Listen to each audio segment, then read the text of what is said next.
கருவேம்பு, மலைவேம்பு, சர்க்கரை வேம்பு என்று சில வகை வேம்புகள் உண்டு. வேம்பு மனிதர்களுக்கு செய்து வரும் பயன்பாடுகள் மிகுதியாகும்.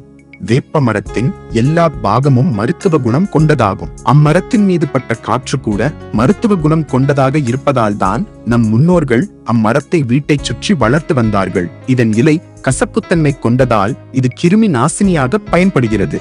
அதனால் நச்சு காய்ச்சல், அம்மை, வயிற்றுப்புழு, மாந்தம், சொறி, சிரங்கு போன்ற நோய்களை விரைந்து விலக்குகிறது. மேலும் பித்தநீரை பிரிப்பதிலும், காமாலையை போக்குவதிலும், அறிவு தெளிவின்மையை அகற்றுவதிலும் சிறந்து விளங்குகிறது. கர்ப்ப கோளாறுகளையும் உடலில் ஏற்படுகிற கட்டிகளையும் போக்குகிற ஆற்றல் இதன் இலைகளுக்கு உண்டு.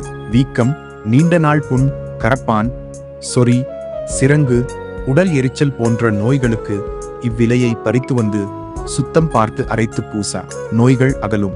நல்ல தூக்கம் இன்றி தவிப்பவர்கள் வேம்பு இலையை நன்கு அரைத்து அதன் சாறை எடுத்து எலுமிச்சை சாரோடு தேவையான அளவில் பருகி வந்தால் போதும், நிம்மதியாக தூங்கலாம். உடலில் ஏற்பட்ட காயங்களுக்கு இவ்விலையின் தளிரோடு சிறிது மஞ்சளையும் சேர்த்து அரைத்து காயம்பட்ட இடத்தின் மீது பூச விரைவில் ஆறிப்போகும். கண்ணில் ஏற்படும் படலம், மறைப்பு, காமாலை, மாலைக்கண் நோய்களிலிருந்து விடுபட வேண்டுமானால் வேப்பங்கொழுந்தோடு சிறிது ஊனத்தையும் உப்பையும் சேர்த்து மை போல் அரைத்து சில நாட்கள் தொடர்ந்து சாப்பிட்டு வர மேற்சொன்ன எல்லா நோய்களும் இல்லாமல் போகும்.